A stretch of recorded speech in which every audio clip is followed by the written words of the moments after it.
ओम नमो भगवते वासुदेवाय। भगवान मेरी नैया उस पार लगा देना। भगवान मेरी नैया उस पार लगा देना। अब तक तो निभाया है, आगे भी निभा देना। भगवान मेरी नैया उस पार लगा देना। अब तक तो निभाया है, आगे भी निभा देना। दल बल के साथ माया घेरे जो जाके तुमको। गल बल के साथ माया घेरे जो जाके तुझको। तुम देखते न रहना, झट आके बचा लेना। भगवान मेरी नैया उस पार लगा देना। अब तक तो निभाया है, आगे भी निभा देना। संभय है झंझट में तुमको मैं भूल जाऊं। संभव है झंझट में मैं तुमको भूल जाऊं। पर नाथ दया करके मुझको न भुला देना। भगवान मेरी नैया उस पार लगा देना। अब तक तो निभाया है, आगे भी निभा देना। तुम देव मैं पुजारी, तुम ईश मैं उपासक। तुम देव मैं पुजारी, तुम ईश मैं उपासक। यह बात अगर सच है, सच करके दिखा देना। भगवान मेरी नैया उस पार लगा देना। अब तक तो निभाया है, आगे भी निभा देना। ओम नमो भगवते वासुदेवाय। सज्जनों, अब इस अध्याय में पतिव्रता के महात्म का कथा है। सीधा चलते हैं पतिव्रता के महात्म की कथा की तरफ। नारद जी बोले, हे धर्मराज, हे तपोधन, स्त्रियां किस कर्म अथवा तब से सर्वोत्तम गति पाने की अधिकारिणी बन सकती हैं, मुझे बताने की कृपा करें। यमराज ने उत्तर दिया, उत्तम सुव्रत द्विजवर वैसी स्थिति प्राप्त करने के लिए नियम तब कोई भी उपयोगी साधन नहीं है।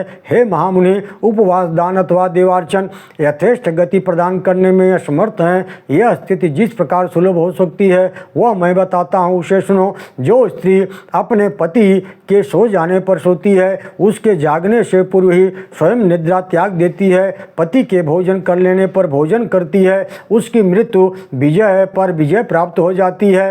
हे द्विजवर, जो स्त्री पति के मौन होने पर मौन रहती है, उसके आसन ग्रहण करने पर स्वयं बैठ जाती है, वह मृत्यु को परास्त कर सकती है। जिसकी दृष्टि एकमात्र पति पर पड़ती है, जिसका मन सदा पति में ही लगा रहता है, जो स्वामी की आज्ञा का निरंतर पालन करने में तत्पर रहती है, उस पतिव्रता से हम सब लोग अन्य सभी भय मानते हैं। जो स्वामी के वचनों पर श्रद्धा रखती है, जो कभी भी आज्ञा का उल्लंघन नहीं करती, उस साध्वी की संसार में परम शोभा होती है। देवता लोग भी उसका सम्मान करते हैं। हे नारद जी, जो प्रत्यक्ष अथवा परोक्ष भी किसी अन्य पुरुष का ध्यान नहीं करती, उसे पतिव्रता स्त्री कहते हैं। ऐसी स्त्री को मृत्यु का भय नहीं रहता। जो सदा स्वामी के हित में साधन में संलग्न रहती है, वह अभय रहती है। हे ब्रह्मनंदन, जो पतिव्रता पति की आज्ञा का सदा अनुसरण करती है, वह मृत्यु के द्वारा जीती नहीं जा सकती। यमराज ने कहा, हे द्विजवर नारद जी,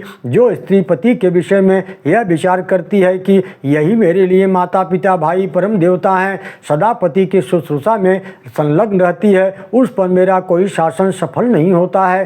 स्वामी के ध्यान, उनके अनुसरण अनुगमन के अतिरिक्त जिसका एक क्षण भी व्यर्थ चिंतन में नष्ट नहीं होता है, वह परम साध्वी है। मैं उसके सामने हाथ जोड़ता हूँ। जो स्वामी के विचार के बाद अपना अनुकूल विचार प्रकट करती है, उस पतिव्रता की मृत्यु का अभाव नहीं देखना पड़ता। नृत्य, गीत, वाद्य ये प्रायः सभी देखने सुनने के लिए विषय हैं, किंतु जिस स्त्री के नेत्र कान इन पर नहीं जाते हैं, बल्कि पति की सेवा में ही निरंतर लगे रहते हैं, वह मृत्यु के दरवाजे को नहीं देखती।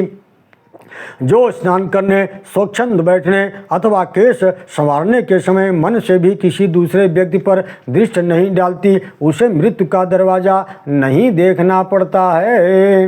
हे द्विजवर, नारद जी पति देवता की आराधना कर रहा हो अथवा भोजन में संलग्न हो, उस समय जो भी चिंता से सदा उसकी चिंतन करती रहती है, उसे मृत्यु का द्वार नहीं देखना पड़ता है।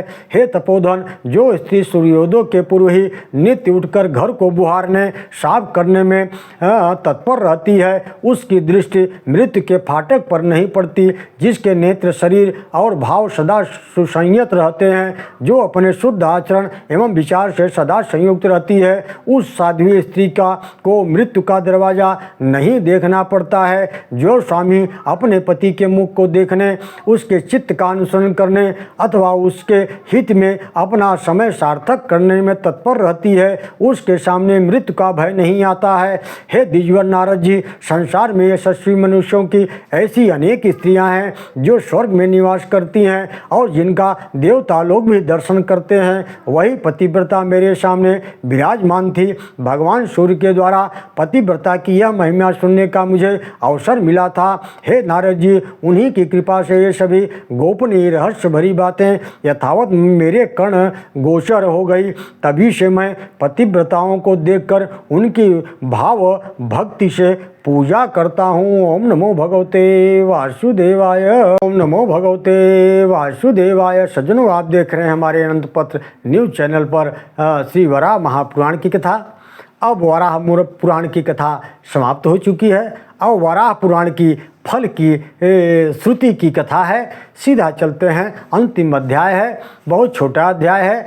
आज के बाद से मैं पुनः आप लोगों के बीच में कल से एक दूसरे पुराण की कथा लेकर आपके समक्ष प्रस्तुत रहूँगा। आइए चलते हैं सीधा इस पुराण की फलश्रुति की कथा की तरफ। सनत कुमार जी कहते हैं, भगवान आपने यथावत मेरी सभी शंकाओं का निराकरण, सारी बातें स्पष्ट कर दी। मैं संशय की बातें पूछता रहा, आप उन्हें भली भांति स्पष्ट करते रहे। विश्व स्वरूप स्थाणु जगदीश्वर भगवान शंकर अप्रतिम तेजस्वी हैं। वे जंगल में आनंद पूर्वक विचर रहे थे। वे जंगल पूर्ण क्षेत्र था। हे महाभाग, जगत का कल्याण करने के लिए उनका विग्रह एवं श्रृंग जिस प्रकार प्रतिष्ठित हुआ था, वे जैसे तीर्थ स्थल बन गए थे, वो आप मुझे बताइए। ब्रह्मा जी ने कहा, हे महामुनि, इन सभी तीर्थों के फल का जो निश्चित रूप बतलाया गया है, उसका शेष भाग तुम मुझसे पुलस जी कहेंगे। तुम इस समय मुनियों के अग्रणी बनकर इस वन में विराजो। हे तात, तुम मेरे समान ही वेद और वेदांग के तत्व को भली भांति जानने वाले पुत्र हो। जो पुरुष इस प्रसंग को सुनेगा वह संपूर्ण पापों से छूट जाएगा। यही नहीं, वह यशस्वी कीर्तिमान होकर इस लोक में और परलोक में भी पूज्य हो जाएगा। चारों वर्णों के व्यक्तियों का कर्तव्य है कि वे मन इंद्रियों को सावधान करके निरंतर इस प्रसंग का श्रवण करें। यह कथानक परम मंगलमय स्वरूप, कल्याणमय, धर्म अर्थ काम का साधक, समस्त मनोरथों का प्रदान करने वाला, परम पवित्र, आयुर्वर्धक और विजय देने में यह वराह महापुराण सक्षम है। यह वराह पुराण धन और यश देने वाला, पाप का नाशक, कल्याणकारी, शांतिकारक है। इस वराह महापुराण को सुनने से मनुष्य की लोक परलोक में दुर्गति नहीं होती है। जो मनुष्य प्रातः काल उठकर वराह पुराण का श्रवण करते हुए कीर्तन करता है, वह स्वर्ग में प्रतिष्ठित होता है। ओम नमो भगवते वासुदेवाय। सूत जी कहते हैं, हे प्रियवरों, परमेष्ठी प्रजापति ब्रह्मा जी ने सनत कुमार जी से यह बातें कहकर विराम ले लिया। तभी उन सभी बातों का मैंने भी आप लोगों से तत्पूर्वक वर्णन कर दिया। हे ऋषिवरों, भगवान वराह पृथ्वी देवी के संवाद का यह सार भाग है। जो व्यक्ति भक्तिपूर्वक सदा इस वराह पुराण का पठन, श्रवण, मनन करेगा, वह संपूर्ण पापों से छूटकर परम गति को प्राप्त करेगा। प्रभास क्षेत्र में नैमिषारण्य, हरिद्वार, पुष्कर, प्रयाग, ब्रह्म तीर्थ और अमरकंटक में जाने से जो पुण्य फल प्राप्त होता है उससे कोटि गुणा अधिक फल इस वराह पुराण के श्रवण एवं पठन से हो जाता है। श्रेष्ठ ब्राह्मण को कपिला दान करने पर जो फल मिलता है उतना फल इस वराह पुराण के एक अध्याय का श्रवण करने मात्र से ही प्राप्त हो जाता है, इसमें कोई संदेह नहीं है। पवित्र होकर सावधानी के साथ इस वराह पुराण के 10 अध्यायों का श्रवण करने पर मनुष्य अग्निष्ठोम एवं अतिरात्रि यज्ञों के फल का भागी हो जाता है। जो बुद्धिमान व्यक्ति उत्तम भक्त के साथ निरंतर इस वराह पुराण का श्रवण करता है उसे भगवान वराह के वचनानुसार यज्ञों, सभी दानों तथा अखिल तीर्थों के अभिषेक का फल प्राप्त हो जाता है, इसमें भी कोई संदेह नहीं है। जो पुत्रहीन व्यक्ति इसके श्रवण से पुत्र को और पुत्रवान सुंदर पौत्र को प्राप्त करता है, जिसके घर में यह वराह महापुराण लिखित रूप से रहता है और उसकी पूजा होती है, उस पर भगवान नारायण परम पूर्ण रूप से संतुष्ट हो जाते हैं। हे वसुंधरे, इस वराह महापुराण का श्रवण करके सनातन भगवान विष्णु की भांति चंदन, पुष्प, वस्त्रों से पूजा करनी चाहिए और ब्राह्मणों को भोजन कराना चाहिए। यदि राजा हो तो उसे अपनी शक्ति के अनुसार ग्राम आदि का दान करना चाहिए। जो मानव पवित्र होकर संयम चित्त से इस वराह महापुराण का श्रवण करके इसकी पूजा करता है वह संपूर्ण पापों से छूटकर श्री हरि का सायुज्य प्राप्त कर लेता है। ओम नमो भगवते वासुदेवाय।